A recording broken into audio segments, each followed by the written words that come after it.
Joining us today is someone who is a fascinating blend of artistry and academia, who's helping reshape India's music education landscape, and an absolute delight as a human being. I'm very fortunate to call a friend as well. As one of India's rare contemporary harpists, she's released 3 critically acclaimed EPs and opened for international acts like the Cinematic Orchestra.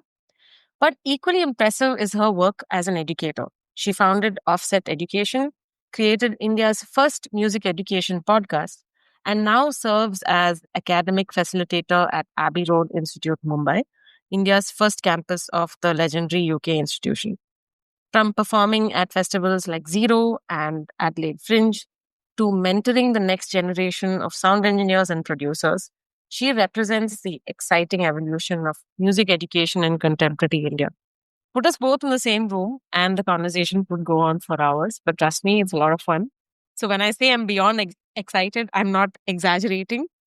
Welcome to Let's Talk Music, Nush. It's about damn time, if I might say so myself. Thank you so much for having me. Yeah, I think this was long overdue. We keep talking about, wanting to do this episode. So I'm so glad that we finally found the time more than anything. We found the time, the stars have aligned, and I'm so ready to have this conversation. But I also honestly feel like this is the right time to have this conversation because there's a lot to talk about now. Yeah. So, yeah. Absolutely. And I think there's been so many developments for you as well. I think the last 18 months have been very exciting for you.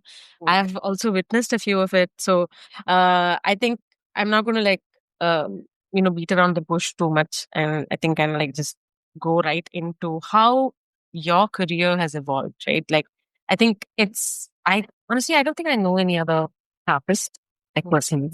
So it's fascinating that you play that instrument, which is such a beautiful instrument in itself. So, what has been this journey discovering the harp, which I told was almost by accident at KM Music Conservatory, and now you're leading academic operations at Abbey Road Institute. So, what has been this dual identity that you've built for yourself, and how has this journey been so far? Right. I mean, it's been a crazy journey to say the least. I mean, I think the roller coaster is a bit of sometimes of an understatement, and it's only in situations like this when I'm sitting with someone and someone asks me a question like this, then I'm also able to reflect, look back, and be like, wow, it's and but I also feel like things happen for a reason. Opportunities are put in front of you for a reason. And I say this right from the beginning of my career. And actually, maybe even before that, like from the time that I was at the KM Conservatory, I actually walked into that school as as a vocal major, not as and at no point in my life did I ever think that I would be a harpist. Okay. Like, first of all, never saw the instrument up close and personal, maybe once in some at some mall in Dubai or something like that. I remember seeing the instrument, but there was no harpist around or whatever. And I was just like, oh, this is really cool. Cut to going to KM and seeing our music theory teacher play. That was like my first sort of actually seeing the instrument being played live. Yeah. And it was also a very strange time for me at the school because things back then, and this is also a great point for us to talk about, evolution of music education also. Back then, pro music schools were not a thing. Like KM Conservatory was one of the first ones, and that was nearly 20 years ago. And what year was this? Sorry to ask. 2009. I was batch number 2, which was 2009, 2010. Yeah. But there was a batch before me as well, which was in 2008. And, so when schools like this was set up in India, obviously they were very new, just a very new concept to have. Firstly, a Western music school of that conservatory. A conservatory that was catering not as a hobby school, but to bring in, professionals into the music industry as a whole. Uh, Right. and it was a very new concept. And I think because of that, I mean, a few things were a little disorganized in the school. And it was Mm. that. So again, now I'm talking about, like, how opportunities, or rather coincidence, I mean, the circumstances have lent itself to, I think, what I do today is because of things being a little disorganized in school. I use the harp as like an escape. I picked the harp out of just curiosity. There was nothing else. Yeah. I don't think I even at that point was like, oh, I want to learn how to play this instrument. I was Yeah. like, I want to know how this works, because why does this Mm. instrument have pedals? Why does it have, like, these things that move up and Yeah. down? I, for me, I've always loved process. I've always loved to Mm. understand how something works on the inside. Uh, Mm. and I think this is it's again, as I say it, I know Yeah. where this is going to go. It like brings out this road of like everything I've done to date. Like, Yeah. As stick. an educator as well. Yeah. Absolutely. Yeah. And it so the harp became this, like, I mean, my teacher was very nice, and she said, do you want to do a trial class? And that's sort Mm. of the trial class started off because of the disorganization and my slight, like, maybe unhappiness with the program that I had selected. I Mm. picked up the harp, and all that energy that I should have been putting into my vocals, which was actually my major, Ah. started just going into this instrument that felt like I was at least achieving something. And then, of Yeah. course, with the help of my teacher, Allison, we went and we spoke to the school management, and we, Mm. moved me from being a vocal major to a harp major. And Oh. I say it's because of, with her help, because uh, when I asked her, should I do this? I don't know. And she was Yeah. I can still remember her face being like, I think you can do this. And she's like, I can Yeah. see it. And I was like, okay, fine. And we were sitting in like the school pantry. It was like the most like weird, like, but the fact that, Obscure. Just yeah, very mundane. Huh. weird, almost like, what is this? Uh, but yeah, for me, I think it was, she saw something clearly. And for Mm. me, that was the only reason I stuck around in music school. Otherwise, I feel like 3 months in, maybe I would have quit and tried to figure out like something, not something else. I would have tried to figure out what's Yeah. the next move in my music journey. But I don't think Huh. I would have quit Would have music, stayed in or music, but yeah. stayed music, but I would have quit school. So, Mm. but the harp kept me back, which is how Mm. I think that journey with the harp happened. Uh, Mm. so yeah, a little like, I think, weird uh, in that sense. And then, of course, then once you're doing that, you also have Yeah. battles with, vocals, and actually, there's a lot of like Yeah. Yeah. uh, identity crisis almost. You don't know I where was to. just going to come to that because Yeah. you joined as a vocalist. And did you leave as a harpist? And how are you like balancing those two identities as an artist itself? Because I was thinking about this while I was introducing you as well. I know you're a vocalist and you're a phenomenal vocalist. But are you primarily a harpist and then a vocalist? What comes first?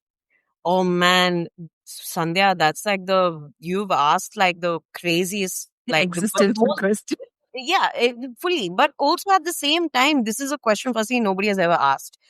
Secondly, Yes. um, as far as my vocal journey is concerned, it has been Uh, I felt that my vocal journey has gone through a lot of sort of trauma. And by that, what I mean is just not finding the right teacher, mm, starting with maybe, or just the right guidance. You'd always have people tell you uh, how bad you are, mm, and not how good you are, because the bad can be worked on. And I always say yeah. this too. So like, and I feel like all these things have sort of like also molded where my education brain has gone. Education. Yeah. Is It's so easy. We also come from that culture of constantly pointing out the wrong to The people. flaws. Yeah. Yeah. Yeah. Whereas wrong, you think people don't know. The first thing an artist knows is what they can't do.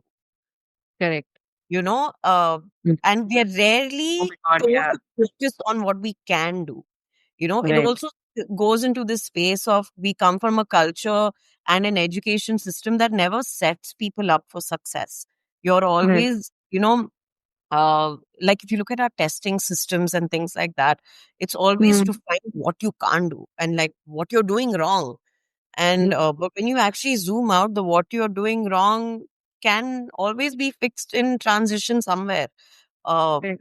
so for me, my journey with my voice has been, I think, a very has been a bit painful, but I've found a lot of I think I found the right people also on the way, uh, and been in rooms with people where uh, they've given you the encouragement, the motivation, and the like, Yeah. don't think about this too much. You can do it, Just do it. Yeah. Yeah. Yeah, and this in it a sort of a very compassionate environment, which is really important, I feel.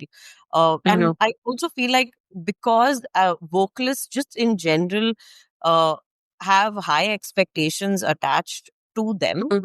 It's a Mm. lot of this. How do I put it? Apart from the world judging you, you are also judging yourself and Correct. everything. So Yeah. for me, the harp was a great escape because that was the one thing I was doing properly. There Mm. was no competition in the school. There were other harp students as well, but they had not switched their major. I was the only one who had switched major. So I was not competing with anybody, which was great. And anyways, I don't think I'm not too much of a competitive person, Yeah. Yeah. but it helped being the only one in the room who had that kind of access, and Mm. just not having to measure myself to anybody. For me, what Mm. mattered was the fact that, like, if Allison told me I did something right or did something wrong or whatever, and that was enough for me. And I also Mm. have to give her props for sort of learning the way I learned and teaching me Mm. in that space. Um, Yeah. I think that's what contributed to me wanting to carry it forward also, like Yeah. after school.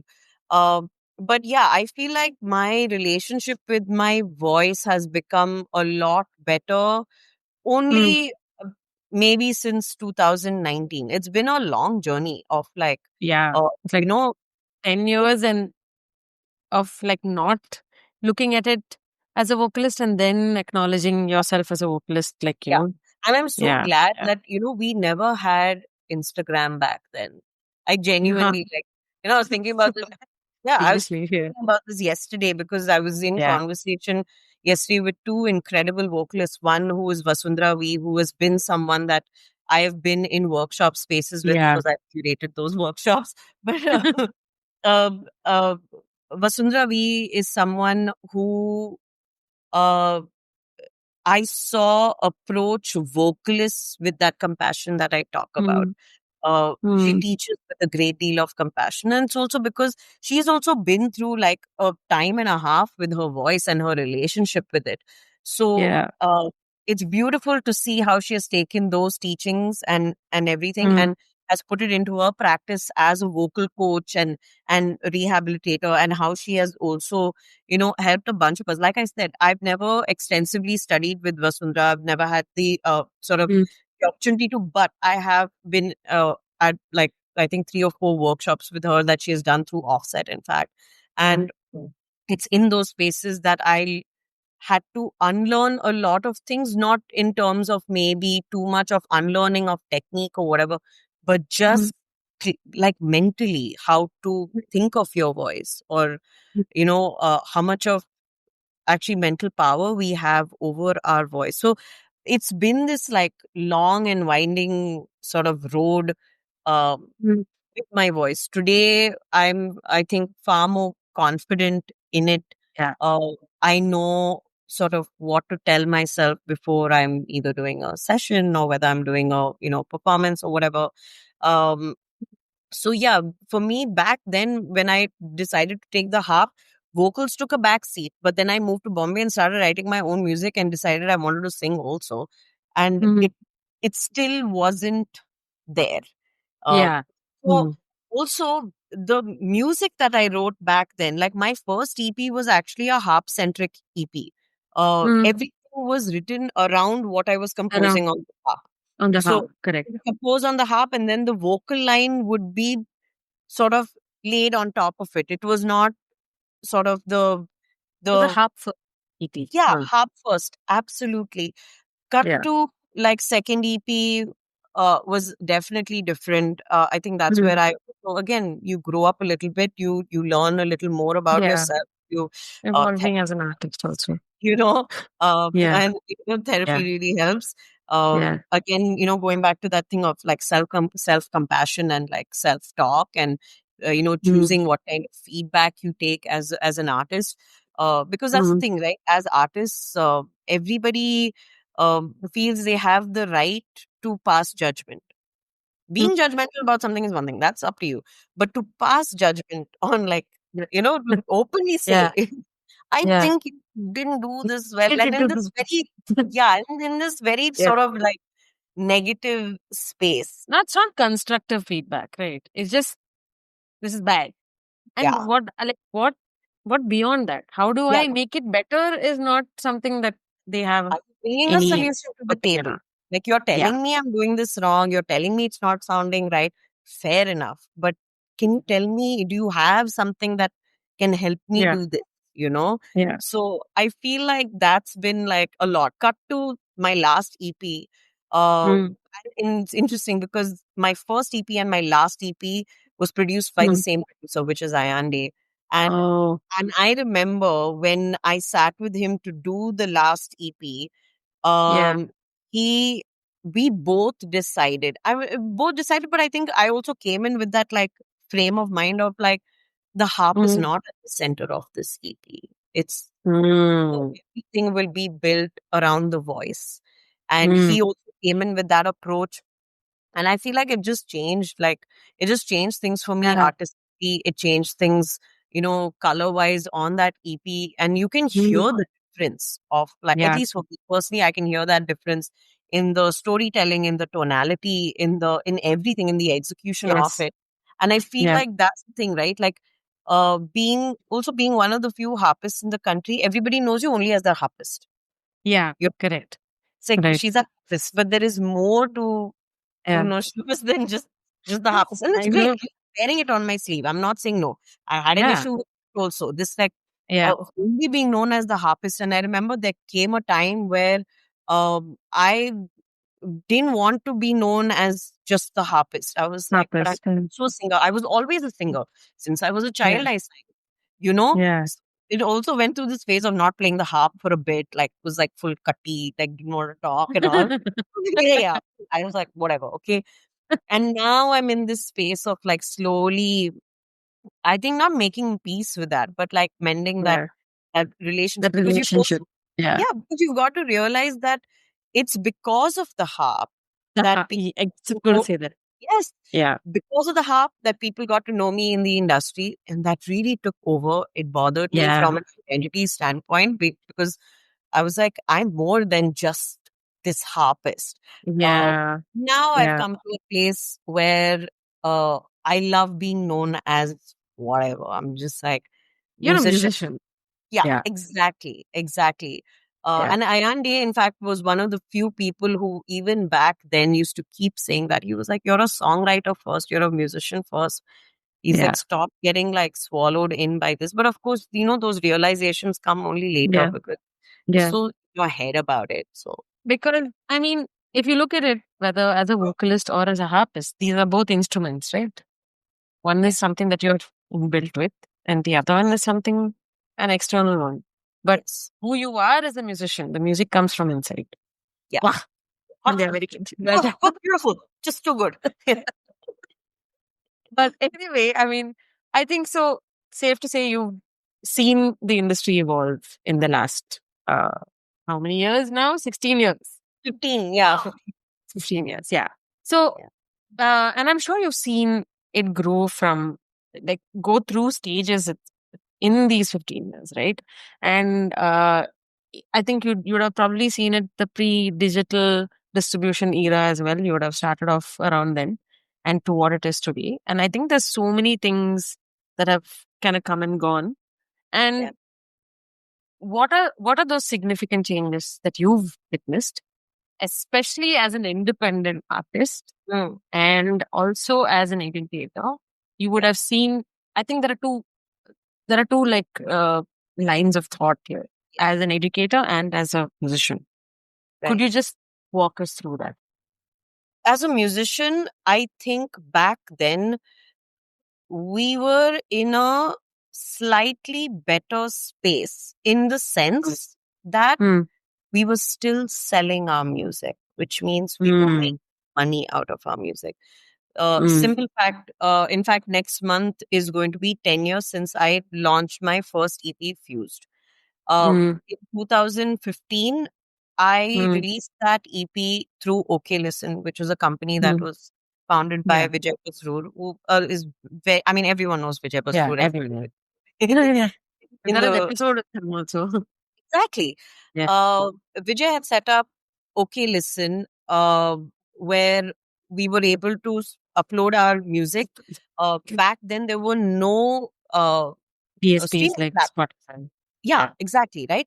No streaming platform. So the only way to access indie music was through his website, where you could go and download a Nush Pay- Lewis EP Yeah. for 50 rupees, and you would get all 6 songs, or you could buy them Yeah. individually for 10 rupees or whatever. I remember Yeah. that was like the deal I had put Yeah. on my EP. And of course, through OK Listen, he would then distribute to all the streaming platforms, blah, blah, blah. Which would be international, obviously, because that time there was no Oh, streaming. sure. Yeah. Yeah. Yeah, right. Um, the fact that we were able to sell our music was a Mm. huge plus because people had the high res files of your music on their laptops or on their Yeah. I think it was mainly laptops that Mm. everybody had music on, which was great. Even at that time, we were still doing CDs and stuff like that. Mm. Mm. Because I remember I had few CDs Mm. where when I would do a show, say at a Blue Frog or whatever, would stack up Mm. these CDs at the counter just as you walked in with a little Yeah. cash, and I would just write on a little piece of paper like "pay what you want." Say what you want. You don't know how much the price is. Yes, I mean you would also like put that little money in to get those CDs made, whatever. But like Yeah. I remember people valued that people uh, because it was a pay what you want, and maybe that was like a good tactic to use. Is when you do a pay what you want, people are a little more generous. Like I remember opening that Yeah. cash box after that gig and seeing thousand Mm. rupee no, 2,000 rupee no, yeah, like that. Like it was absolutely insane. The fact that people valued having a Yeah. physical. Even today, when I open some of my boxes and I see a Swaratma CD, I see a Sridhar Tile CD. Like these were Yeah. things that we actually bought at gigs and Yeah. kept. Today, it's very different. I think the value for music has dropped because Mm. so accessible.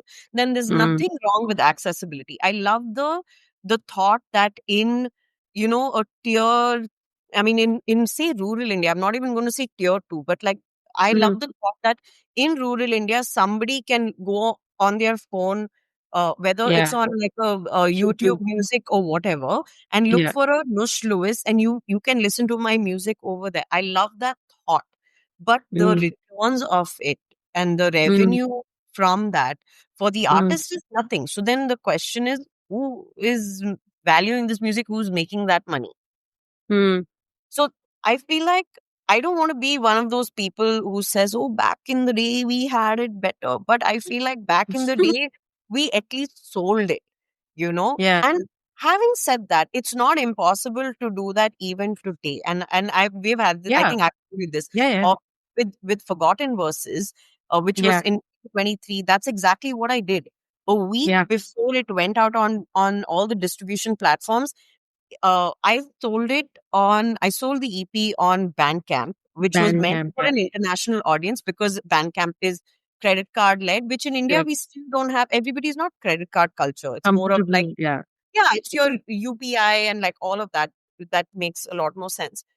I have like an Instamojo account, Mm. which is actually through Offset, but I Mm. put out on Instamojo, made like a link where you could download all the high res Yeah. files of EP plus the artwork. Put Yeah. a minimum of 350 rupees and then a pay what you want. And Mm. I remember, launching it that for that week or whatever, sharing it everywhere, and like typical, just share it Yeah. on Instagram, broadcast message to Yeah. people, share it with like family, friends, have friends I share bought it. it. Yeah. Yeah. And Yeah. overnight, I made 12,000 rupees just by Yeah. selling to family and friends on Instamojo. I'm not even considering Bandcamp. Bandcamp did a Yeah. different dance altogether. But just, Ah. hmm, Yeah. I'm talking about just selling in India. So it's not like people don't want to buy. And again, Yeah. because I did a minimum 350 and a maximum whatever, of course, certain friends and family were extra generous because they want to be supportive, and that's beautiful, Yeah. Um, Yeah. the fact that I made 12,000 rupees overnight, I don't think I can even dream of making that kind of money through streaming From streaming. at all, especially for the kind of music that I do, which I know is in the larger scheme of things in India is considered niche, is considered Niche. like, Right. yeah, because I sing in English and it's, I don't know, so with the harp, I don't know, it's just, it's not Yeah. in that space where it has a lot of listeners and all of that.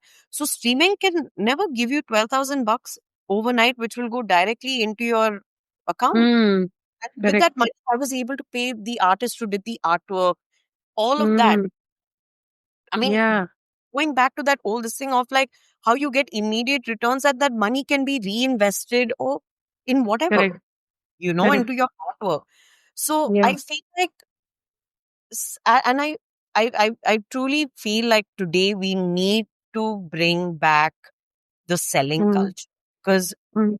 we have uh, accessibility is one thing, like I said, but also I feel like we have spoiled our audiences and Audience to made them lazy. and lazy is, I don't care for the laziness as much as I care for the entitlement. People feel entitled to Yes. have music for free, you know like, Yeah. Why should I pay? Like, and we are saying this for streaming. I have heard a whole other story from the Indian classical music realm where people talk about how yeah. the audiences believe that they shouldn't pay to watch a live concert. Yeah. And I For find that, classical, no? Yeah. yeah, and I find that bizarre, because art around the world, regardless of what art form it is, has been built on Mm. patronage, has been built on Yeah. people coming to, fund the arts. Uh, Yeah. so I feel like somewhere in translation, things have gotten lost because today music is so accessible and art is so Mm. accessible. Uh, Mm. and like I said, I'm all for accessibility, but then it needs to be a two-way street. It Mm. can't be leaving the artist broke, which, Yeah. let's face Which it, is, yeah, it's is true. happening. Yeah. I feel like the gap between those artists that are generating revenue, which is a very small percentage, and the artists who aren't, is just getting wider. And then obviously you have the other players, right? Like you have the gatekeepers. Yeah, yeah. uh, And it's only the major labels that are making that money. benefiting. And I mean, when you look at, I think my favorite example of this was that interview with Snoop Dogg, where he talks, Yeah. his managers called him and said, Yeah. or his agent or whatever called him and said that Yeah. one of his albums was streamed, had 1 billion streams on Spotify. Yeah. And And he made some $45,000. $48,000. And he literally Yeah. was like, just tell them they can keep it, because if I had to sell, imagine if he had to sell 1 billion physical albums, CDs. Yeah. how much more money he would. And that's what he was just like, where is the value in the art then? Where is the value in, uh, Yeah. you know, I mean, so, and it's the elephant in the room, right? We know who yeah, has contributed to this. Like the biggest contributor to it is also someone who refuses to take accountability for the responsibility they have towards artists. And now they're contributing in a much worse way by bringing on AI artists, which is yes. something which I want to talk about Mm, uh, in a bit. Like, but I think before we go there, I want to talk about something which has been which which is a lot more basic, right? Like, which is in terms of like infrastructure, in terms of societal, pressure, or like, I don't know if that's the right phrase, but something which you and I are both very vocal about is, and I know that you it's very close to your heart as a cause, the gender gap, Mm. which is, and especially as a, again, I don't like saying this, but as a female artist, Correct. because an artist is an artist, right? Yeah. Whether you're female Yeah. or male. And Yeah. I'm talking in general in terms of inclusivity, like the gender spectrum itself. Yeah. Um, I I feel like those conversations are a lot more visible today, but are we really doing anything about it? Mm. And I feel like the gender card gets played in a very commercial way where you have It's a token, no? events.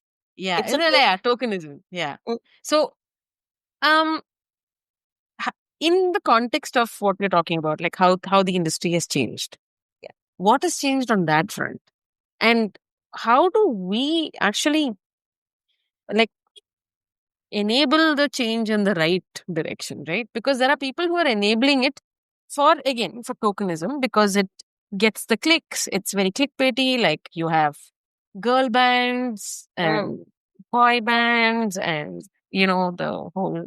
Let's not Yeah. even go into the whole, Yes.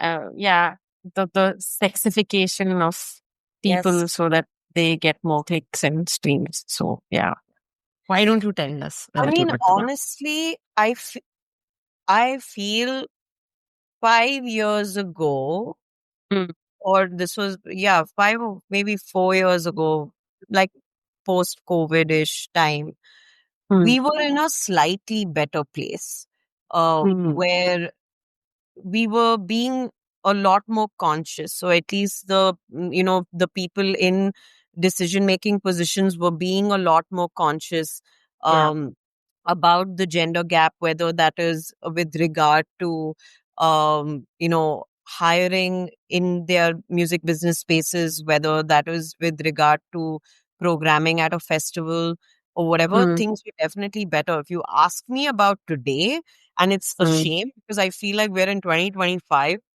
mhm. and we're actually seeing it worse. Yeah. uh, I genuinely feel we're seeing it worse. Last year yeah, I can't even say that last year was good. Like, it was just, I feel like Uh, it's declined because the one year they probably got it right. Everybody was like, wow, amazing, young, see how many women are on this lineup, or how many women are in, like, powerful positions. There was too much applause, and then everybody just got and they were lazy. like, okay, done. We've done Yeah, our job. finished. Everybody Yeah. applauded us, this year. Who cares for the next year? Um, Mm, and yeah, I feel like this year, I mean, and today we are in a, I mean, there's no improvement in this space. It's nice to definitely see a lot more sort of community being built around for women. Um, you also see female artists band together, I feel, or rather the women in yeah. the Yeah. music industry do True. Better. empathize a lot. They come together to support. They have the, Yeah. I mean, we're all very vocal about it when we have these conversations in rooms, at festivals, in jam rooms, Yeah. and all of that. uh, but yeah, I feel like the men Don't in you? the industry need some more telling. Yeah, because I feel like, see, I'm all for the women banding together, right? Yeah, But what's the point of being an echo chamber? correct. Yes, Because that's not your audience. Like me and you talking about the situation of of like like we women know not. it. Yeah, we know it. I want the men to be paying attention to this conversation, and such that when they take the decisions, because right now, whether we like it or not, we have a lot more men in decision making roles. So, what are you doing? What are they doing to Yes, actually enable better representation? And this whole dialogue about, yeah, if she was talented or if they were talented, they would get a spot. And I'm just like, you do realize there's a lot more that adds up to them being, in quotes, more talented, right? More yes, talented requires more opportunities. yes. It Needs requires that's. more better infrastructure to access basic things like music education, Mm. safer environments to access maybe music education. Yeah. or to even like rehearse. Yeah. If you're saying that it's not, I can't be safe in a particular environment for being or belonging to a certain gender, then why would I want to be there? I think it's Exactly. such a very basic problem. It's a very basic thing. And unfortunately, I truly believe that most of the women most of the men in the Yeah. industry still don't care. Yeah. Because it doesn't directly affect them. So Yeah. them not caring then leads to them not wanting to listen. Or even if Mm, they seem like they're listening, they're probably not. mm, Because they will agree with you to your face and be like, yeah, mm, you're right. mm. We don't do this or whatever. Or Let they're, women do the talking, Nush. I mean, let's not even go there, but that's the thing. It's like, right? There have been men in the industry who are okay with doing that bare minimum to be like, yeah, we enabled these many women to do this. And then Mm, it's just gone. And it's like, I don't care if you enabled women to do something for that much about it. And what do you want a certificate for it? Please. mm. I'm just like, Gold medal here. congratulations. Congratulations on your achievement for giving me Of being a master. decent human being. Yes. I feel like it boils down to listening. I think Yeah. men need to just listen a little bit. I don't mind saying this. In fact, a couple of weeks ago, we had like All About Music that happened recently in the city here in Mumbai. Mm, And what happens is during those 3 days, there's a lot that, people are also doing a lot of activation mm, for their own companies, their own, mm, distribution platforms, whatever, labels. So there's a lot of mm. events that are going on. And a Yeah. very friend of mine who's also a musician was at one of these events, which was, I think, a launch of a new label. And I'm not going to take names because Mm. God forbid we do, and then everything comes crashing down on us. But one of the statements that was Mm. made in the room, uh, when questioned about why their label does not have women on it, or why aren't they talking about women artists to be on their label, Yeah.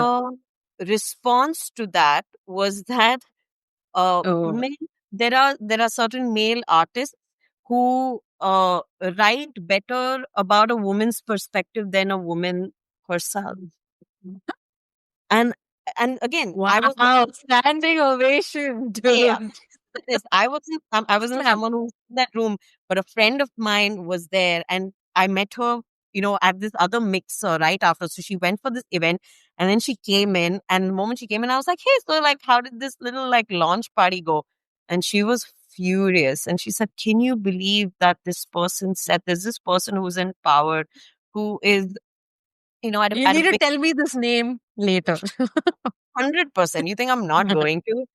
But I was absolutely shocked. And of course, my dear friend was as brazen about it and made sure that whoever, at least on the table, on our side of the table, heard what Mm. she said. And what shocked me was just like, did no one else in the room flinch when he said that? And she was just like, because the most number of people in the room were men, and they were like, yeah, yeah, that Yeah, yeah, song yeah, yeah. that he wrote from a woman's perspective, amazing. I'm just, it always boils down to how we keep talking of, it's the same thing, right? It's male gaze. It's the fact that you have men who are putting together, all girl, pop groups, uh that that lead to the, the I'm how.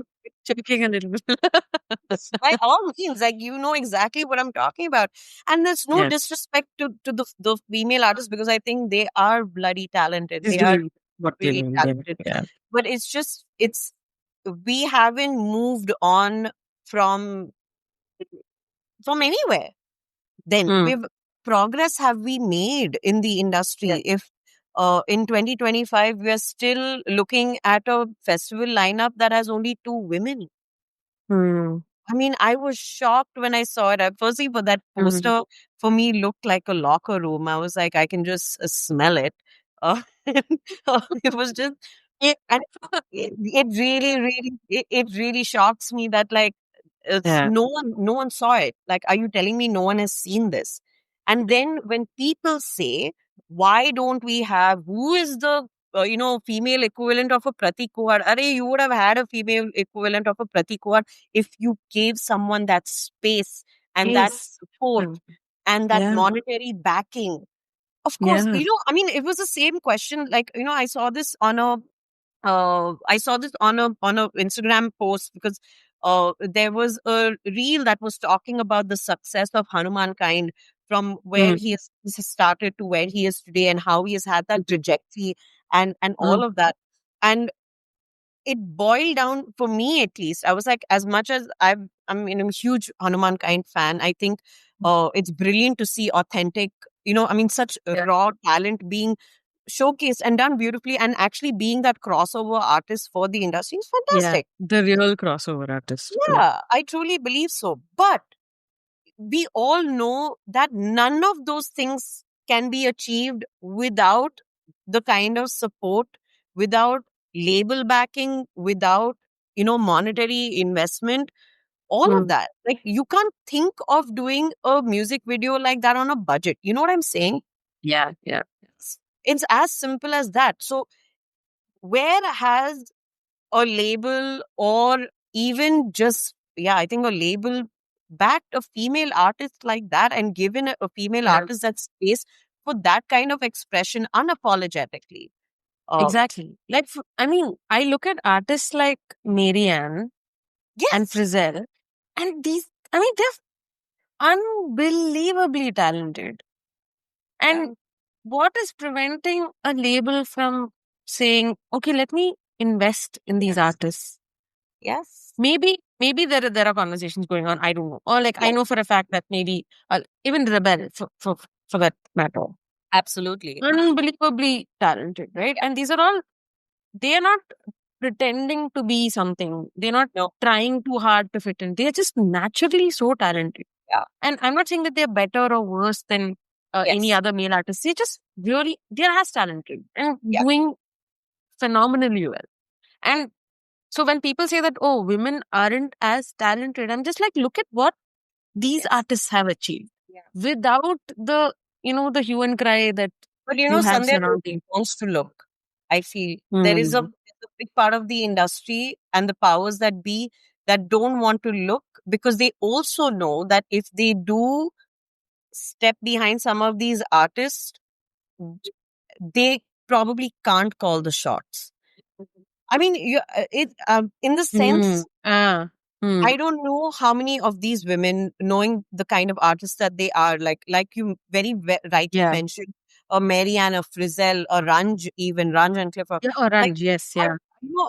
or a Rebel. How Yeah. do you're going to tell me that if someone goes and stands there and be like, you need to dress like this, look like this, talk like this, walk like this, man, Yeah. the little that I know of Yeah. these women, Actually. Yeah. they're not going to do that. They're just going to be like, So, and fuck off, my it's what lord. makes them also fantastic is because Yeah. all these girls that we just mentioned are Yeah. unapologetically themselves. And that is something Yes. good, I Yeah. think, that we are also seeing with, with some of these Gen Z artists is this very like, we don't care. And I like that. Mm. But yeah, I Mm. feel like labels would find it maybe challenging um, to work with uh, I don't know. I mean, because I don't want to disregard artists that do have label backing and that Yeah. sort of I thing. mean, see, like a Raja Kumari or like a, I mean, I don't know. I don't know if Bombay Mummy is like signed to any of the majors, but I actually don't uh, know. Raja Kumari is, I think. yeah, if I'm not mistaken, or at least was. Yeah, but To like Raja Kumari, a great example of someone who kind of really yeah, stuck to her her brand, to her what she wanted style. about. Exactly. uh, Even the way she does like her her live performance and how that's all crafted out, Yeah. she's done it on her terms, and that doesn't Yeah. come easy. Remember that she's probably also sitting in a room with a bunch of men and having to make them listen. Yeah. you That know. takes a lot. It's Yeah. a lot. I mean, we've all been in these kind of rooms where, men just talk over you, don't give you that space to say things. Yeah. Yeah. And it's really hard. Like, I mean, I can say that even today in the kind of rooms that I'm, in, uh, Yeah. especially most times when you look at anybody in the music industry that is in a leadership role, again, Mm. it's not like we don't have women in leadership roles. We have women in leadership roles, but they're Mm. in their company, there'll be that one person who's in a leadership role. So you're sitting in a room with a bunch of people Yeah. anyways, you know. Yeah. Yeah. And I feel like sensitivity is what men need to be trained on. Yeah. Until Exactly. and unless that they take that on themselves to say we need to sit in a sensitivity training, or we need to, just be a little more, just listen to and take into Just listen. listen and take into consideration. You can't be listening and dismissive and just be like, yeah, yeah, cool. I'll pretend to listen to Nush, but like, whatever. Yeah. Like, no, that's not going to like fly. So I feel like we are in a very weird space today, and it's not the best space. I think we had it a little better a few years ago. Um, but today, considering the industry has grown so much more bigger and has become a lot more noisier, and there's Mm. just so much happening in the industry that Mm. everyone's like, "Arey, now you want to talk about gender? Like, please, we don't have time for this." I feel like that's the attitude, Mm. um, Mm. and that goes with anything. That goes with business level decisions in the industry, to curating for lineups, to curating gigs, to all of that. Yeah. It's sad. Yeah. I mean, I like, especially like that music video. Suddenly, I just thought of it. The Guru Randhava one. With Yeah. the Oh school my girl. God. I'm just like, there is someone who has looked at that storyboard, Concept. Yeah. Okay. said, "This is Yeah. okay." Yes. I'm talking about this is very basic Yes. And safety stuff. and you're backed by a big label. This is Warner Yeah. India that's behind it. Yeah. I mean, sorry, you've got to know better. It's not like you Yeah. don't like. I feel like that was just a very. I mean, that was like Right. a stupid decision. You've got to be really. And I'm Yeah. glad it got called out. And of course, a lot of people Yeah. were like, "Oh, but the bad press is still press." And maybe that was like somebody said, did they? Because somebody wrote to me saying, "Do you think this was like some sort of rage bait to make the song?" Oh, And I'm like, oh, how messed up dude. is that? Think about it. How Oh, messed dude. up is it for someone to be like, we will make this video because all the women No will get offenses. really angry, Yeah. you know? Yeah. Um, like I had True. people, women who barely, like, we meet just on and off. We don't talk every day, whatever, who actually messaged me being like, you've got to be kidding me. Is this real? And I was just like, yeah. And I think really shame on Warner for thinking that this was an okay thing to do. Yeah. Uh, and okay to green light a music video that was, sexualizing Yeah. schoolgirls. Uh, Yeah. And whether it was intentional or like to manipulate the audience into like, the rage bait, which is a lot more devious then. And I'm exactly. just, That's we're talking worse. about which is worse. Like, geez. But And, anyway. I really wonder, from the artist's point of view, like, you were okay with that? I question. Yeah. It's like, because an artist also will be asked, right? Like, okay, this is the concept that we have drawn out for your Yeah. music video. What do Yeah. you think? At least once they would have asked him, what do you think, right? And as Yeah. the artist, because it's your name, it's your song, you have Yeah. every right to say, are you guys crazy? Like, no, we cannot go ahead with this. This was not the concept of the song when I wrote it, or whatever. But the Yeah. fact that the artist has gone along with it is, Because the lyrics were also not particularly, I mean, yeah, I but mean, like, you're comparing a girl to a bottle of alcohol. And, huh, and in it here, doesn't get more from a brazen visual than point of view, it was a schoolgirl to a bottle of alcohol, which I just think is disgusting. It's disgusting, and like, yeah, yeah. shame on them they should do better. Yeah. And honestly, I think this conversation is a lot longer because there are so many moving parts here and there are so many components to it. Like, because I feel like even within, uh, the women community, you have gatekeepers, and Mm. you have the, like the, what do you say, the patriarchy Yeah, like the flag. people just say, Yeah. yeah, just saying yes is to, Yeah. So I think this is just going, we can just do our bit and kind of yeah. call I things feel out like, wherever you see it, kind of thing. yeah, I honestly feel like if, as much as calling things out gets exhausting, but we have to continue Yeah. doing it till like things Yeah. change.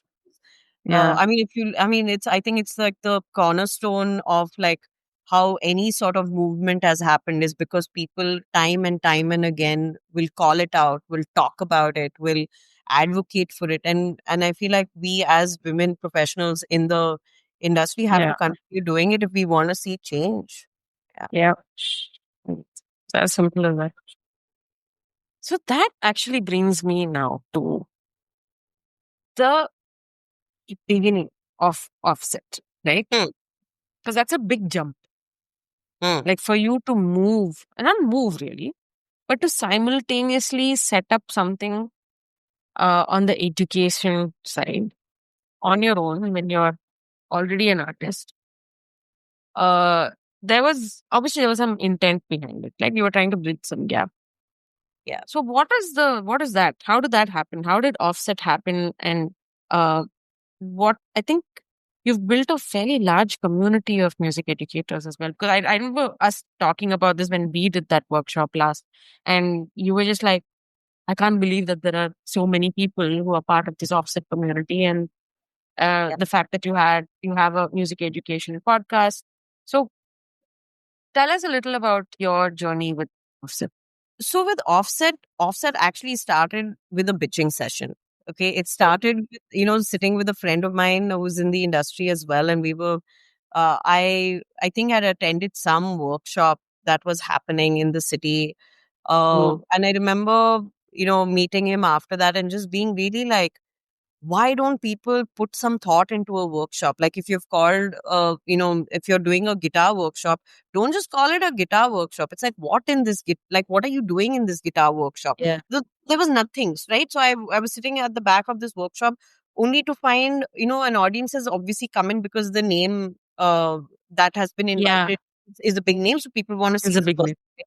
And fair enough. But also that the person who is doing the workshop hasn't done any sort of planning. So has gone in and asked everybody, what do you want to do? It's like, Arey, that's like, a white canvas staring at another white canvas with like nothing to exchange. Uh, Mm, and that kind of irritated me. And as someone who was just, I don't think, because I started offset in 2017. So I had a decent number of like years of teaching. And luckily also in my teaching career, I think I've been very fortunate to work with people who taught me about structure yeah. in the education world of like, writing a lesson plan, the importance of writing a lesson plan, the Mm, importance of having a goal at the end of say 16, 17 weeks, and yeah. how does an assessment go, whatever that may be. um Yeah. so for me to sit in a workshop where like the person who was leading the workshop was clueless and the audience is also clueless, and then there is a Mm, someone will be like, can you play that one solo you once played that time, can you talk about that? Which then goes into this space of just watching this person flex on everyone, which is great. Like, we know you can flex, but I also want to know beyond that. I want to yeah. know other things apart from the fact that Yeah. you are really good at playing the guitar and all of that. I don't want to leave. It was important for me to not leave that room feeling like I couldn't achieve something, or Yeah. I was equipped with something. I don't want to leave a room feeling that oh, whatever, at least whatever was said in that room either went over my head or is Yeah. something that, like, only if I am this artist can I do it. You know, Mm, the whole point of workshops and just education in general is to be able to bring people in and give them something that will make them a better artist. And none yeah. of these workshops back then was that at all. Um, Mm. so offset sort of started with that, because while I was complaining to my friend, the reaction was, okay, so why don't you do it? No, if you had to do it, what would you do? And I'm also one of Uh, those being like, giving me a challenge, I'll do it. You see, uh, want me to see? Want me to show you? You want me Come to on, show I'll you? show you how it's done. and and interestingly, now when I look back, it had already started with one of the places that I used to work at, where we Okay. started like sort of workshops that we were doing for I mean, not necessarily for the industry, but like just for people who Mm. wanted to sit in on a more structured workshop. Mm. So I'd sort of seen, prior to offset even like being a thing, I'd sort of seen the benefit of doing something a little more structured. Yeah. Um, and like I said, as someone who really like to see the process, or The as someone process. Yeah. who like to see how the inner workings of something Mm. is done, uh, Mm. I was just like, oh, so I basically played off my nerd brain and Yeah. decided that the workshops that we were going to do were these, process driven workshops, skill based workshops, um, asking the artist that was coming in to do the workshop to kind of walk us through their process and Mm. take tips and tricks from like those things. Yeah. Uh, I think I was also very fortunate also by then to know a good number of the musicians here in Bombay, really good Right. musicians, and industry people, right from I mean, I think Jairo Kavi was our first workshop ever. Mm. And he really set the bar. I think there was something special about choosing Jay to do our workshop, because he's also a drummer that is very generous with his knowledge and is very Mm. giving. And Mm. so I remember doing 3 meetings with him to plan this workshop and all of that. Yeah, I think I had the privilege of knowing the right people. So I remember we did Jero Kavi, we had Fali Tamanya, we had Hebe, who's a vocal trainer who I'd worked with. Um, there was Sanjay Devecha, Chandana Bala. Who else did we like do fun? So KJ Singh was someone that we worked with. Mm. Vivek That's what Raj, I mentioned. Vasundhara, yes, Rewind. During COVID, we did these end-to-end workshops that we would run over a series of days, because also COVID online, there is only so much of time you can spend Yeah. on uh, a workshop, right? Like otherwise you also Right. get like exhausted. So we Correct. would do like a 2 hour session every day, but we ran it over like 5 days. And Yeah. this I do with JD Gupta from Bent, Mm. who really I think motivated me like back then, and Mm. being like, "Oh, we should do this, or whatever." During that time, I got to work with people like Keshav Dhar, Warren Mendonça. In fact, Warren Mendonça had been a part of like Offset's curation back in Yeah. 2017 as well, and then Yeah. we got back during COVID. Um, and we also had Nayantara Bhatkal, Aditya Narayan. These are people that we worked with during that time. Yeah.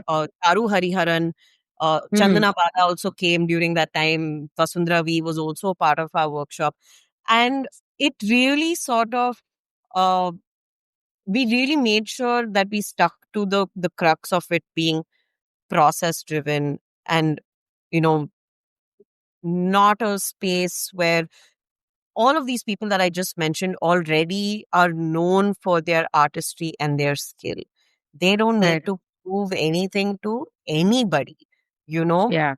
Yeah. So, and they know it themselves. Mm. So it's, I think, um, apart from the fact that I was in a position to reach out to these people and kind of talk about the concept and get them on board, but it's Mm. also the fact that they are people who value education, who value sharing, who have no problems being generous with, you With know, the knowledge that they yeah, have. have Sharing. Yeah. Yeah. yeah, absolutely.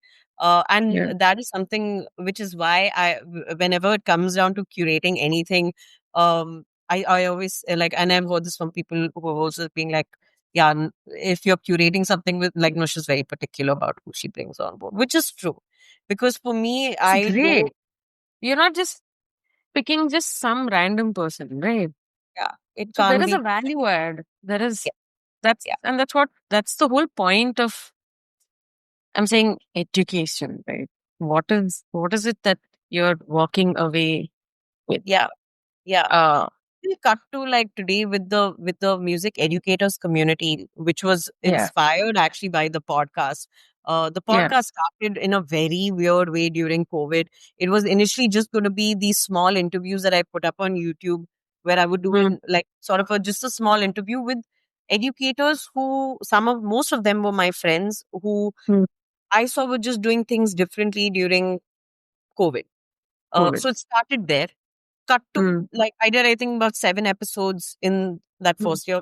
Didn't care about it. It was only on YouTube and Instagram. mm, mm, Cut to the following year, where a friend of mine from Bangalore, who's a college friend of mine, who used to sing with me as well, and she mm, teaches in Bangalore.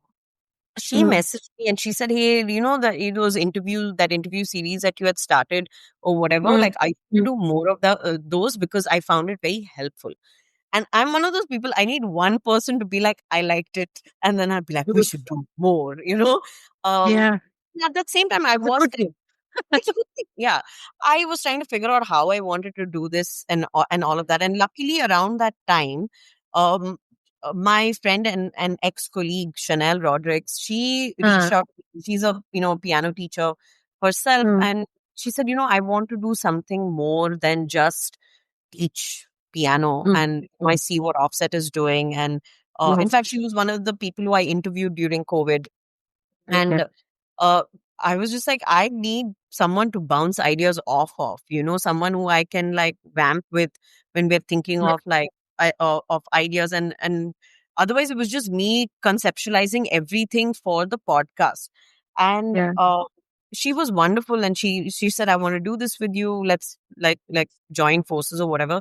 That's how the second season of the The, the, podcast came about.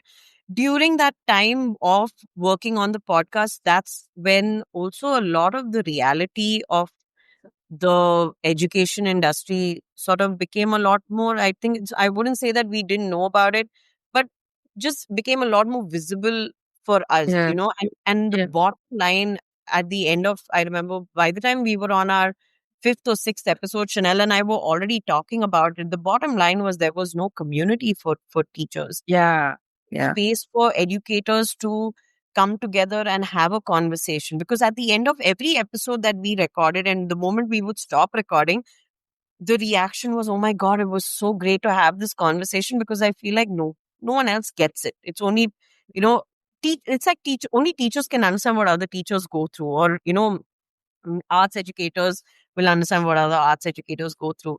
And that was the response that we were getting from people. And that was our biggest, like, go moment. We were just like, okay, we know we want to start a community. Uh, we yeah. did we did procrastinate on it a lot, because, like anything, I think, Mhm. we know, should Yeah, we yeah, do it? Will it work? We don't know. We kept yeah. assuming that the teachers, or rather, we kept assuming that only a very small number of people and teachers would be interested in something like this. Because, like I said, culturally, we come from a country where everybody likes to hold everything to their heart and not share and Mhm. all of that. And we assumed this was the majority of people. Cut to today, where the community holds over 150, no, sorry, 550 educators on the group. Wow. And That that's, is insane. Like 550 educators. yes, That's across the board. phenomenal. We Yeah. are a genre agnostic group. Uh, it doesn't And matter this is whether only you're, in India, or like yes, do you have only, like, it's only in oh India. wow. It's Yeah. fantastic. We do have Indian educators from other countries who have joined our community as well. Huh. Huh. Like, we had some Carnatic teachers from Australia that had joined our community, because we did one workshop with Bindu Malini, and there Hmm. were, like, this one Hmm. teachers from, like, Hmm. I think, Melbourne or Sydney that like logged in. Some of them Mm, did join our community. Recently also, I think we had somebody from Singapore or something like that that had like mm, joined the community. Um, mm, so yeah, I mean, even with the community, like we started the group and we had like, I think initially we had some 50 odd people, and that for us back then was like, oh my God, this is amazing. We didn't think we were gonna get like even 20. So getting 50 back then, which was in 2024, was like, mm. wow. And then I remember we started it, we got some members, and then Chanel and I were like, now what? Like, now what do we do Yeah. with them? We have, that's when we also then made a decision that we were going to start curating music educator workshops. We were going to do resource pools, all of that. Mm, So mm. I think also being a community that engages actively with teachers and not just being this space where you can come and ask for help and this thing, because that is anyways on the group happens very Yeah. organically. People Yeah. like saying I'm looking for music for this age group or Indian folk songs for that age group or whatever, that conversation keeps happening. That's easy. But as the community, what are we doing to make this, or to help teachers in this space upskill? Like Yeah. I used to Upskill. always, Yes. whenever I've done teacher training, the question that I used to ask teachers is, what did you do last year? And what have Mm, you done differently this year in your class? Or are you still repeating the same thing over and over again? You know? And of course, that gets very mixed reactions for whatever reason, and that's fine. yeah. Um, but that's sort of the vein in which we decided to do the workshops. So even the workshops that we do with the out of the box community are not your traditional sort of workshops. We try and mix it up. We try and give teachers something completely unique that they can bring to the table, and it's a great challenge for us also, Yeah. uh, as educators, from the admin team, that we also have to keep thinking far and Mm, wide and thinking a little upside down. And luckily for me, both Chanel and Aditi, who's a part of our admin team as yeah. well, everybody likes to think a little upside down. Everybody likes to throw the book out once in a while. Mm, But we have a long way to go with sort mm, of our vision with this. And of course, that is something that I always keep saying: small steps, big impact. And that's yeah. what we should be doing. Is nothing is going to happen overnight. Overnight. Yeah. It took us a Because year to 200 members. So, yeah, uh, and the fact that you have you said that this community you started it officially in 2024. yes. So in 18 months, a little over 18 months, you have 550 Yeah. odd Yeah. views. That's insane. Okay. Yeah. So like where does this is this like on WhatsApp? Do you have like a where is it accessible? So the community is accessible on WhatsApp, and that was a very conscious decision that we made, because Yeah. at the end of the day, especially in India, uh, we need to find the easiest way to talk to people. Mm, exactly. And Yeah. everybody's on WhatsApp in our country. You know, another reason why we kept it to WhatsApp, even though we have had, suggestions from some of our members saying, can we move the community to a slightly more official setting, whether that is, using Discord or a Slack or whatever that is. For me, it boiled down to the fact that in our community, we also have older educators, people, and really senior educators, professors, that we have a couple of professors who are a part of our group. And Mm, we want to make this easy for everyone. We don't want to put something down where it suddenly then becomes a challenge and then we lose uh, members mm, because of it. The right. idea is to keep the communication flowing. The idea is Mm, to keep everybody together, um, mm, and just make it easy. So yes, of course, we once we started, and it's so funny because it took us. Interestingly, the last thing that we did was set up the Instagram account, which was in December of 2024, and because till then we were running all yeah. the Yeah. community Yeah. to offset, which was fine. But yeah, Yeah. like, even now when I think about it, I'm like, why did we do that? Like, why didn't we set up Instagram and in the beginning, but I also Yes. think that was Yeah. not the focus, Yeah. like I said, we had no hope. We were just like, we are not going to get, who's going to believe in our monkey tricks that we want to do. uh, Yeah. Turns out 550 odd people do want to do monkey tricks. So Yeah. uh, we are very happy for that. And of course, we also are very aware of, within that 550 people that are on this group, Mm. it's a very Mm. small percentage of people that actively engage with us, that actively tell us what they want us to curate, what Yeah. they want from Yeah. us, all that. And I think it's perfectly fine also for the 400 odd people who are sitting back and just watching, because at least you're watching and you're not leaving, which Mm. means you're seeing something valuable in there. Um, Mm. Mm. so honestly, I think it's been the most fun thing that I've worked on since last year was the community. And now we're at, Yeah. because 550 odd Yeah. members, now I'm just like, shit, now we have nowhere to go. Now we're stuck. Like, now we can't bail. Yeah.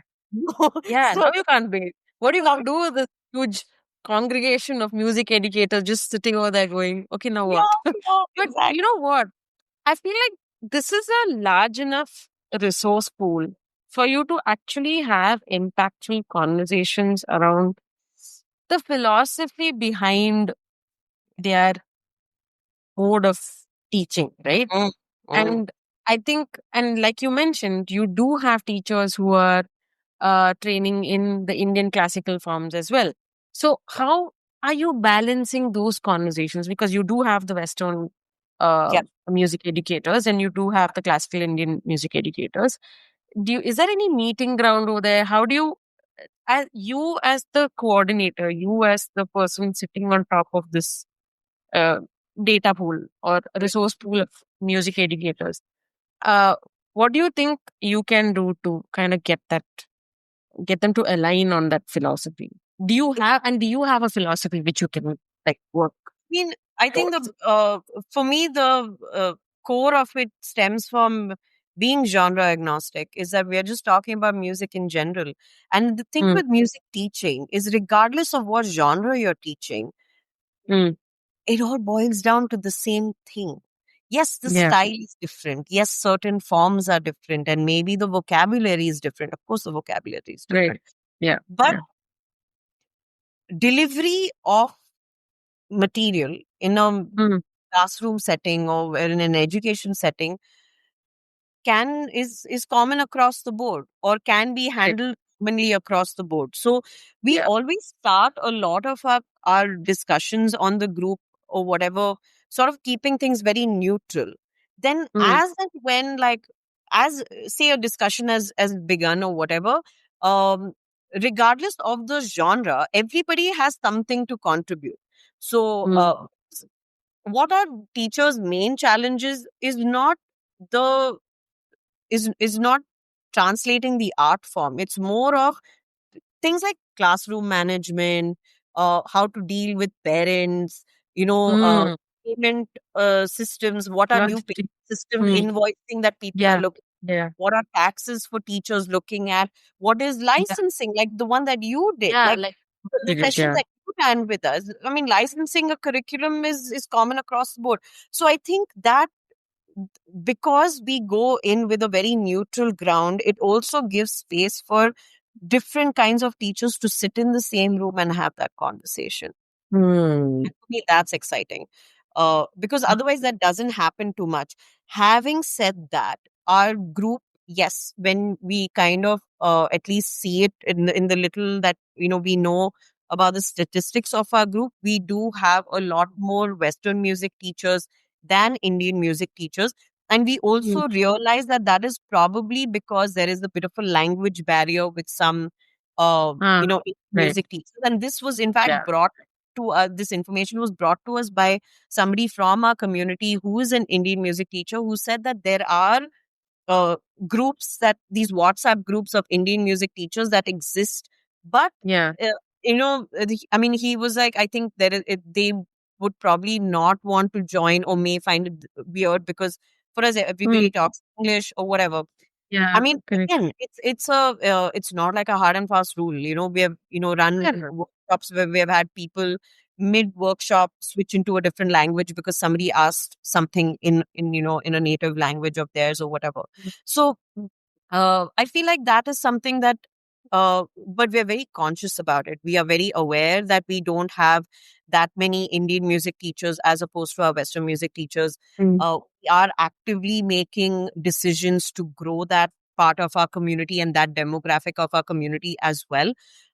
It Right. is challenging. I'm not going to say it isn't. It is, Mm. but yeah, I feel I'm really hoping that somewhere down the line, we do have we have a healthy uh, amount of Western music and Indian music teachers that are a part of the community. And I also find that interesting because nowhere else in the world uh, will you see the kind of sort of genre variety that we have in India. Uh, Yeah. Oh, because for in India, sure. yeah, like we have For the sure. fact that we've always had folk music and the Yeah. classical forms have always Absolutely. existed. I've always Then used. Western classical became a thing. Today, contemporary schools are thriving. So Yeah. Yeah. I feel like genre wise, style wise, we have so much to deal with. We're just grateful that people see value in our community and want to be a part of it. And Mm. and everyone who I have met through the community, whether it's through someone who's set up a call with me or someone who's you know met me somewhere, says they am a part of Out of the Box. um Mm. and it's great, blah blah blah. The first thing I ask them is like, I hope you're getting what you want from it, Mm. because otherwise then what's the point? Then we don't Yeah. need to do this. But yeah. And I'm like, while you're saying all this, I was also thinking of what we spoke about earlier, right? Like this change that we have seen in the music industry, how you've seen the music industry evolve has impacted so many aspects, even in terms of like how music education itself has evolved. So growing up as a child, having access to Western music was like, as a convent educated kid, Yeah. we had like an in-house choir system where you had a music teacher and all of that. And it's not like everyone was taught Western theory, but Yeah. you had like that select some few kids who could sing were all like, put together and made to perform in front of all your parents and sent for all these school festivals. But I feel like today the approach to music has also changed because the parents are our generation or maybe one generation older, and Yeah. they're very conscious of the fact that music is a viable career option. So you see music schools, Yes. you do have the conservatories, of course, like you have KM, which is again like a pioneer in its own sense, and you have like the True School and the Future School, and those schools which look at electronic music and Yeah. DJing and music production, and which is actually you're looking at the infrastructure contributing to the music industry. So, which is why a an entity like Offset, which is providing this support system or this community for the people who are teaching, Mm. is also so critical, because I don't think you have that anywhere else, right? You don't have it's you could say in some form, not really technically a trade union, but Yeah. it is a collective organization. Yeah. Yeah. So I think maybe positioning yourself as a support system or a group, an actual formal group where Yeah. teachers in the music industry can come and either like regardless of what they're teaching, right? Whether they're teaching music production, whether they're teaching Yeah. vocals, are able to like find. So I don't know, like, is this something which you can think of like as a goal for Offset to evolve into something which is, because from what you started off as, where you were looking at structuring workshops better, and then Right. it's grown into something a lot more than just an Yeah. entity that was setting up Correct. educational workshops, but now to actually also become the support system for teachers in the music Yeah. space. In fact, through I also, God bless WhatsApp, okay, for bringing out a, um, a community model. Yeah. I'm Yeah, a yeah, part, yeah, yeah. Yeah. right? The Yes. groups, Yeah. but the Yeah. community system that they started was actually really interesting because it's it works out really well for us because we have Yeah. one general music Yeah. educators Yeah. within the Community. community. And as we had started because that's what first started. We didn't have anything else. It was just we started the community and we had this group. And it was all like fun and games. Initially, there was a bit of talking and we would initiate conversation, whatever. Yeah. Slowly, people started saying, there's a job opening in this school. They're looking for a music teacher, blah, blah, blah, blah, blah. And slowly, this was happening. And I remember being on a call with Chanel and saying, we need to do something about this. Now, so what we did was within the community settings on WhatsApp, we opened a subgroup called job listings, just so that anybody who posts on the job listings group, it's easy. That's the only conversation that's happening. So it's easy to scroll up because otherwise all your job listings that gets put on the main group gets lost. Gets lost. Yeah. Correct. Yeah. Sandhya, I think that decision of us to start the job listings group was one of the, in fact, I take that as my biggest compliment, is when teachers write to me saying that I got a job through Offset. Thank you so much. I was, I had just quit, this school and I needed a job. I needed money. I got extra students now. Maybe like now I'm good. I've got, that is the biggest sort of, it truly is one of the biggest compliments That's that we amazing. is when people say that Offset, out of the box enabled this for us. And that's also realized like, because the job listings that we get, yes, some of them are city based because it will be a school in that particular area or that district that is looking for a teacher. That's one thing. We have online education. So there are also, that are looking for teachers that to teach online. Forget schools.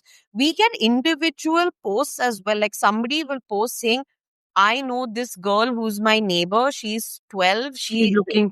The parents are looking for a vocal teacher, piano teacher, harmonium, whatever that is, to teach this thing online. Also possible. Please share details and the number of people who will respond saying DM me. This thing. And in no time, and sometimes we don't know, right? Because they are then DMing each other.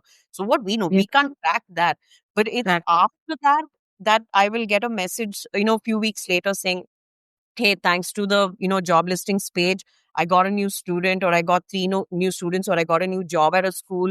I really needed this. And that's the thing, right? For all of us music educators, we also know how hard it is, because it's not as, even in the line of work, it's not the most financially stable, lucrative, because there's no regulation to it, right? If you're working for a big school or an international school, you're doing well, you're doing decently. Smaller schools don't pay too well. So then you also have teachers who are teaching in school during the day, and then weekends are doing private classes, lessons, all of that.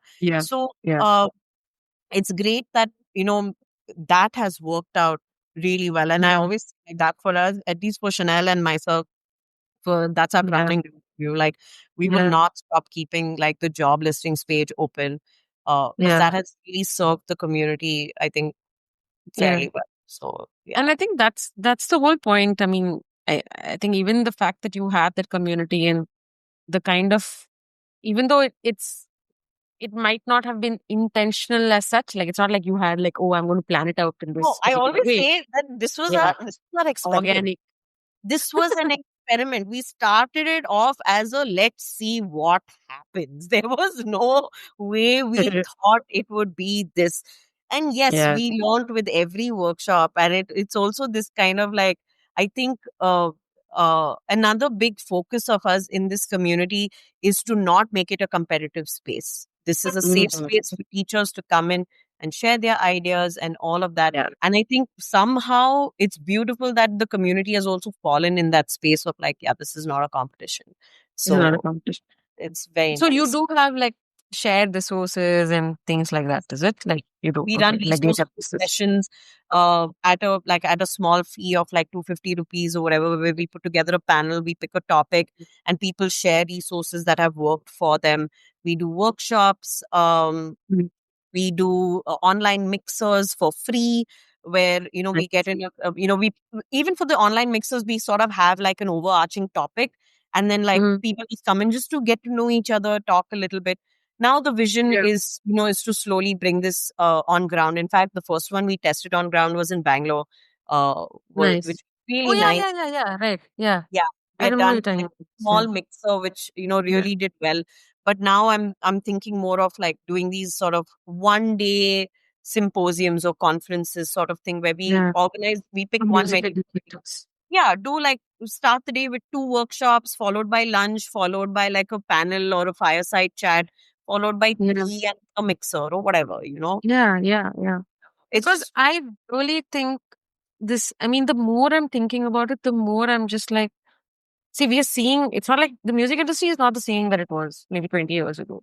So the approach to music itself has changed, which yes. means if it's like saying, if you're looking at the tech industry and you have courses around tech evolving, and obviously you have that many more teachers, you know, in that particular subject, and so who is there to like support those teachers, right? You do have that infrastructure growth is something that we need to Yes. like look at, and it's not like we're getting any support from the government as of now, but I feel like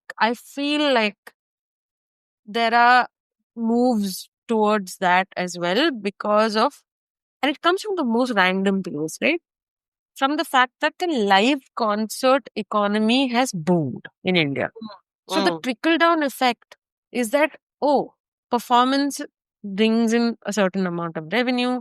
Performances means music. That means more people want to do music. And it's not just about the artist, but also the ancillary roles, right? Like your sound engineering, stage management, all of those pockets which are kind of revolving around the main artist itself are also getting attention, which means all the trickle down effect is that it impacts every single vertical, including education. And that it's actually looked at as a career, right? It's actually looked Yeah, at yeah.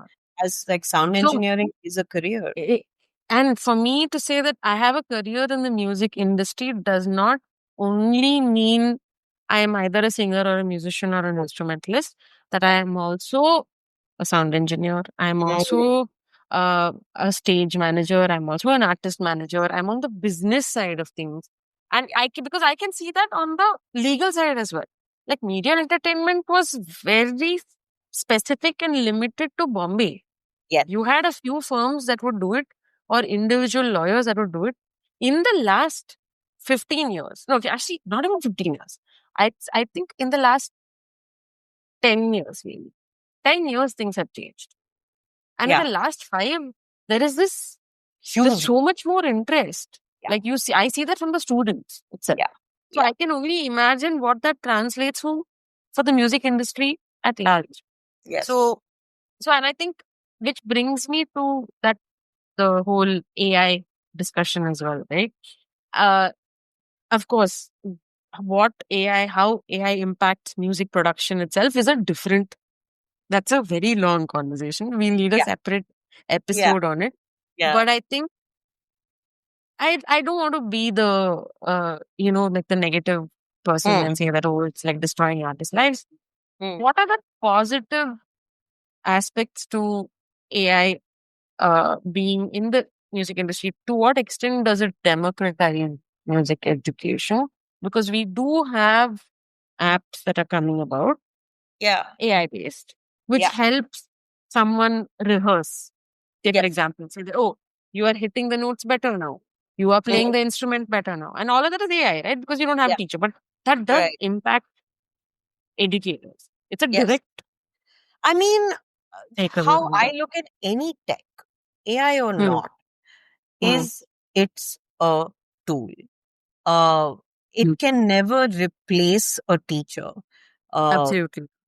it can, yes, AI is fantastic to customize a lesson plan based on your students' needs, level, their grasping capabilities, their way of learning. 100%. If you feed all this information into AI and ask it to make a lesson plan around these topics, it will do a fantastic job. But Hmm. and even deliver that information to the student. Hmm.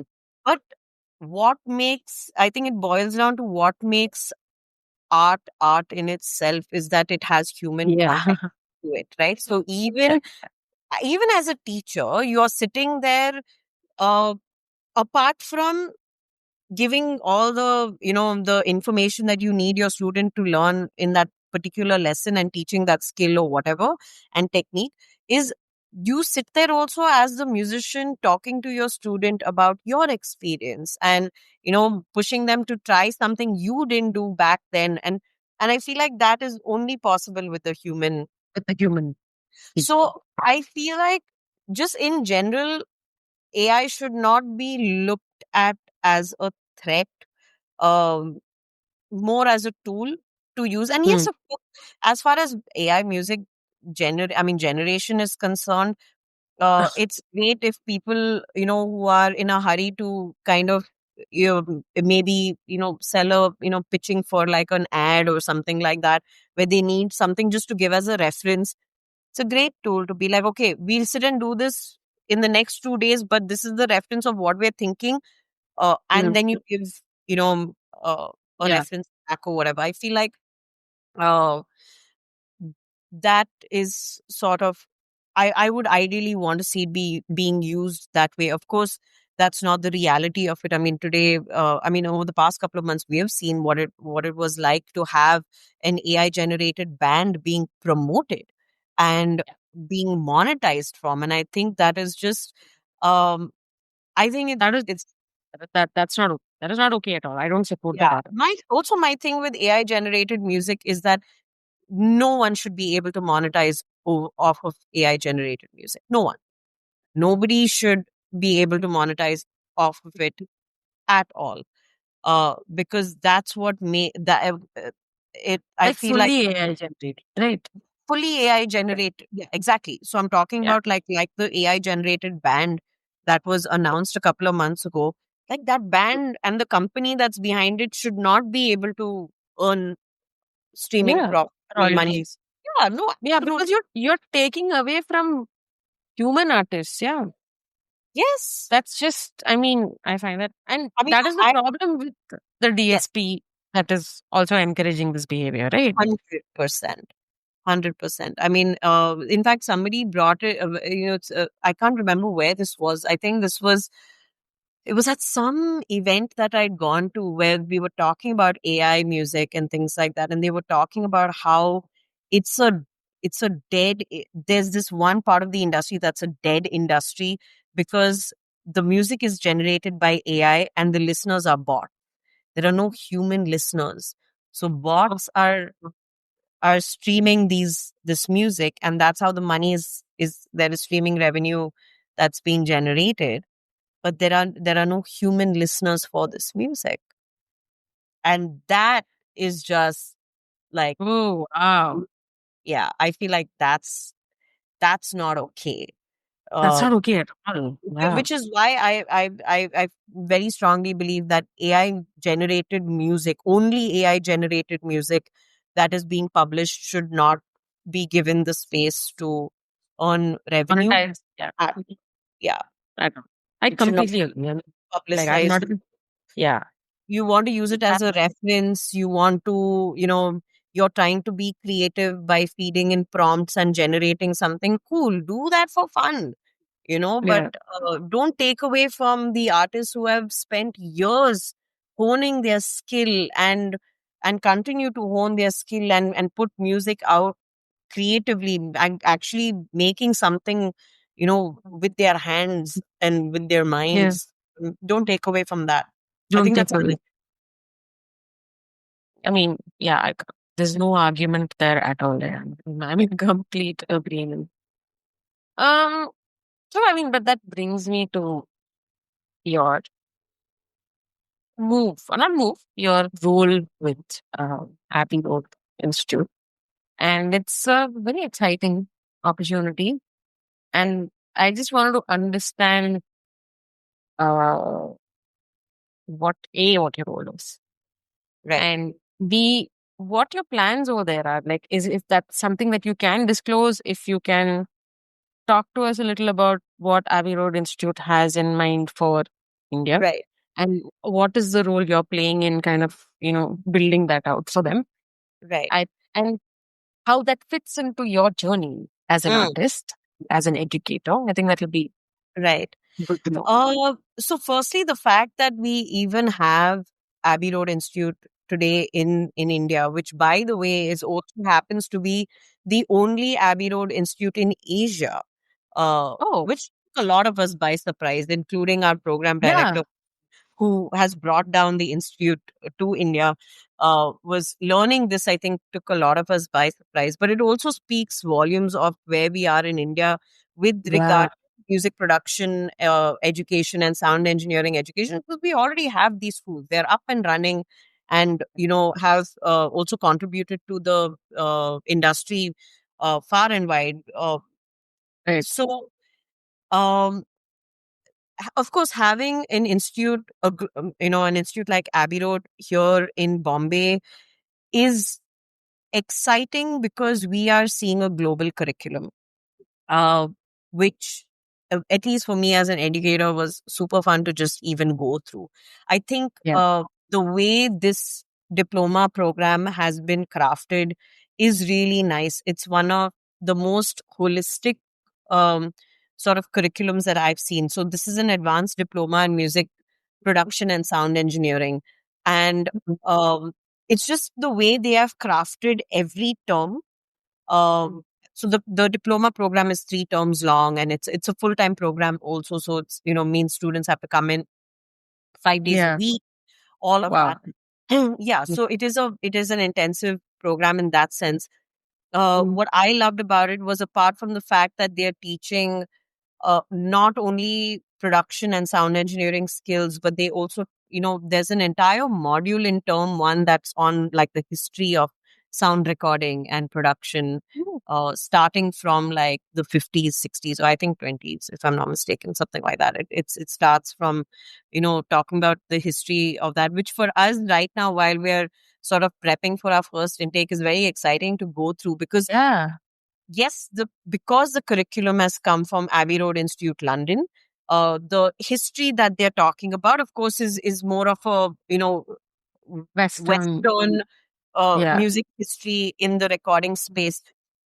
So Mm. for us, it's super exciting to draw the parallel between what was happening on that side of the world at that time and what was happening on this side of the world at that time, where Yeah. with with music recording and like and it's also exciting to learn that Gohar Jan was one of the first recording artists in Yes. India Yes. Yeah. back then. So I find that very interesting that we're actually talking about the history. We're not just teaching them the skills to do this. Also, the Mm. fact that in the third term of the program, there is an entire module that is on music business. Um, Mm. that is some Yeah, an entire module on music business where they'll be covering Great. everything, which Yeah. I genuinely love because uh, it's important to, apart from giving students the skills to do what they want to do creatively, it's important to also understand how the music business functions in order to Some sustain, just you context. know Yeah. or if they are in a room with certain people, that they are clued into understanding the legal jargon, the lingo Mm. that's being used, understanding how royalties work. I mean, you and I keep Yeah. talking about this as much as we have these conversations over and over again, whether it's at conferences or workshops or whatever. Mm. It's still not fully clear. Now, I'm saying this as an artist that has only very recently understood what it is to have, being registered. Mechanicals and performance royalties Performance and royalties copyright being royalties. registered Yeah. with Yeah. with an organization, all of that. I Yeah. understood only in the past, maybe 5 years. Before Mm. that, it was just anything. You're just doing anything. Mhm. You don't care. The music's out, so what? But Yeah.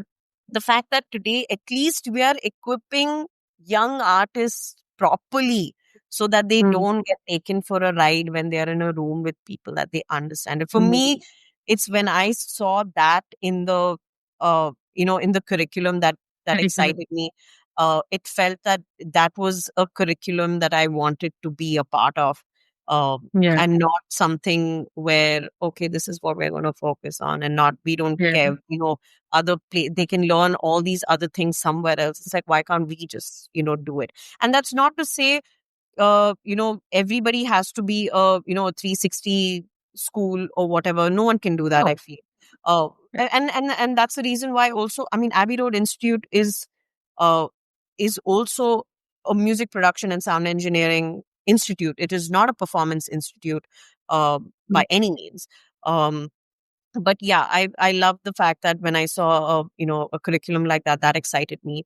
um it was seeing something that I felt I wanted to be a part of. Be a part of it. Yeah, so when the opportunity came to me, and it was just through like a conversation that actually Varun and I had, and I don't think either of us really knew what was going to be the end of that conversation, but he said, I want to talk to you and just understand, like, I think the idea of it was to talk about offset, Mm. which I was doing, and we were talking about things, and it just like, it ended with like, hey, I may have a role for you. Would you be interested? And I was just like, okay, cool. Like, let me know what the job description is, all of that. Um, and rightfully enough, like the next day in my inbox, there was a job description and everything. Um, it was also a profile that I think I've been secretly chasing and just not finding it. Yeah, Um, like you didn't know you wanted it till it manifested in front of you. Sort of, but also I feel like there were a couple of opportunities that had come my way that just didn't Mm. feel like not that it was not the Right. right fit for me. I feel like, as far as my vision as an educator was concerned, I wanted something a little more. I wanted to sink my teeth into something a little more, and where I also would be challenged, because I didn't want to be in a space where I'm too comfortable, or like, yeah, this I know how to do is like, after a while, this I know how to do gets boring, you know? Yeah. So, Yeah. for me, this was very interesting because I'm not a music producer or a sound engineer. Um, so my contribution to this comes definitely more from an academic standpoint, and it comes more from a teacher assistant standpoint. How are we going to help, you know our, because everybody that's teaching the program at the institute are all professionals who are working in the industry as well, so not everybody is probably coming from a teaching background. So how am I going to aid those teachers in those Yeah. classrooms, in terms of delivery of the content and all of that, which I think like is really exciting because Yeah. I don't know the subject matter like that. I feel like Yeah. this will be fun, and Yeah. of course, I mean, it's also to be associated with a brand that comes from a legacy like that. I mean, Yeah. the curriculum is built on the learnings of the Abbey Road studio. Um, Amazing. Yeah. so uh, I think that for me is like super fun, and it's chaotic at the moment, but it's all good chaos. So I'm just waiting for it to become better, I guess. I don't know. Yeah. But I mean, it's going to be like a hectic year. Yeah, And yeah, I'm sure you have a lot, like your work's kind of cut out for you.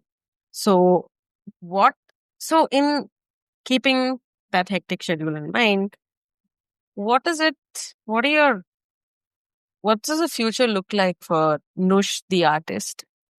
And especially keeping in mind uh, your instrument, the harp, yeah, which is also not your conventional right. choice of instrument, right? You're one of the very few harpists, also like Yeah. professional harpists in the country. So, um, and how are you going to balance that, like the growth that you have foreseen for through Abbey Road Yeah. for offset, because Mm, there's a lot happening on the offset side as well. yeah. How you plan to balance this? What do you have in mind for yourself as an artist and as an educator? So it is a little tricky for sure. It's not like I've not done a balancing act before, but yeah, at this Yeah. stage, like you also At said, this stage, at this it's a stage, lot bigger. and I'm a lot older. Please. Age is just a number, Nush. Not as young as I used to be. Okay, like now I need to sleep 8 hours properly. Sleep is I've the realizing the importance of sleep is just fantastic. Magnesium Um, supplements. correct. Yes. But very honestly, this was a conversation, and it was also a fear of mine when I took on the role at Abbey Road. Actually, because till then, at least over the past, say since 2019 onwards, it's just been me and Offset. So that is easy Yeah. to do because I'm working from home. It's easy to balance out whatever. If I'm, if I'm a little tired from doing some of the offset work, I can just sit and play, or I can go somewhere. It's all at my time and it's at my Mm. pace and all of that. And of course, so now with Abbey Road Institute on the Yeah. books, it's also the first time I'm doing a full time role, which I have never done before. Mm. All my other education consulting that I've done in the past has always been part time.